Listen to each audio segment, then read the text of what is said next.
Hi everyone, welcome to NDVA educational YouTube channel. Today Python problem వచ్చేసి set.intersection of operation. అసలు sets లో intersection operation అనేది ఎలా perform అవుతుంది అని నేను చూపిస్తా. ఇది చాలా బేసిక్ అండ్ అసలు set లో ఈ ఆపరేషన్ ఎలా పర్ఫామ్ చేస్తే యూనియన్ ఇంకా ఎలా పర్ఫామ్ చేస్తాం అట్లాంటి బేసిక్ ఐడియా కోసం ఈ వీడియో చేస్తున్నా. ఇక్కడ మనం చూసినట్టయితే 2 డయాగ్రామ్స్ ఇచ్చేశారు. అడ్జస్ట్ అవుతుందో చూద్దాం. ఓకే, ఇక్కడ 2 డయాగ్రామ్స్ ఇచ్చారు, ఏ బి. ఈ రెండిట్లో కామన్ గా ఉన్న ఎలిమెంట్స్ ని ఇంటర్సెక్షన్ అని అంటాము.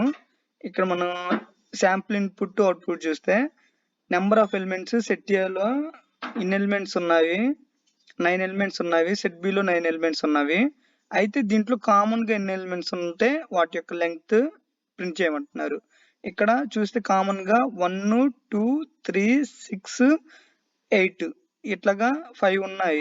సో ఆ 5 కౌంట్ ఇక్కడ ప్రింట్ చేసాం. సో లెంత్ అయినా అనొచ్చు, ఆ లెంత్ ఇక్కడ ప్రింట్ చేసాం.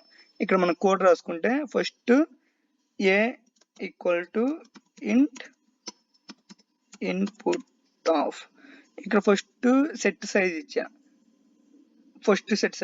తర్వాత ఎక్స్ అనేది సెట్ ఎలిమెంట్స్ అనేది చేస్తున్నా. సెట్ ఆఫ్ మ్యాప్ ఆఫ్ ఇంట్ comma input of dot split of. ఇప్పుడు ఏం చేస్తా అంటే ఈ రెండు కాపీ చేసి యాజ్ ఇట్ ఈజ్ సేమ్ ఇస్తా, వేరియబుల్స్ చేంజ్ చేసుకుంటా సరిపోతుంది. ఇక్కడ సెకండ్ సెట్ సైజు బి అనుకుందాం, సెకండ్ సెట్ నేము వై అనుకుందాం, caps why.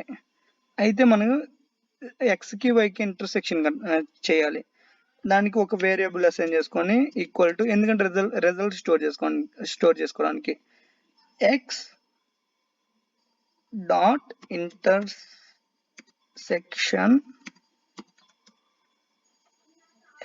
Intersection of caps Y ఇచ్చేసాం. ఇక్కడ మనకి డైరెక్ట్ గా ప్రింట్ రిజల్ట్ లెంత్ ఇవ్వాలి, లెంత్ ఆఫ్ రిజల్ట్. ఇక్కడ మనకి డైరెక్ట్ గా సెట్ లో లెంత్ మెసేజ్ చేయొచ్చో లేదో రన్ చేసి చూద్దాం. సో చేయొచ్చు. ఒకసారి సబ్మిట్ చేసి చూద్దాం కోడ్. అన్ని టెస్ట్ కేసెస్ ఎగ్జిక్యూట్ అయ్యాయి. ఈ విధంగా మనం ఒక 2 సెట్స్ ఇస్తే ఆ 2 సెట్స్ కి మనం కోడ్ అనేది ఈ విధంగా డెవలప్ చేస్తాం. ఇక్కడ మనం కోడ్ ఎట్లా వేస్తున్నారు, లిస్ట్ లో వేస్తున్నారా లేకపోతే ఓన్లీ ఇట్లా స్ట్రింగ్ లో వేస్తున్నారా అనేది మనం ఫైనల్ అవుట్పుట్ కాడ కూడా మనకి కావాల్సిన ఫార్మాటింగ్ లో ఇచ్చేయాలి. So thanks everyone for watching.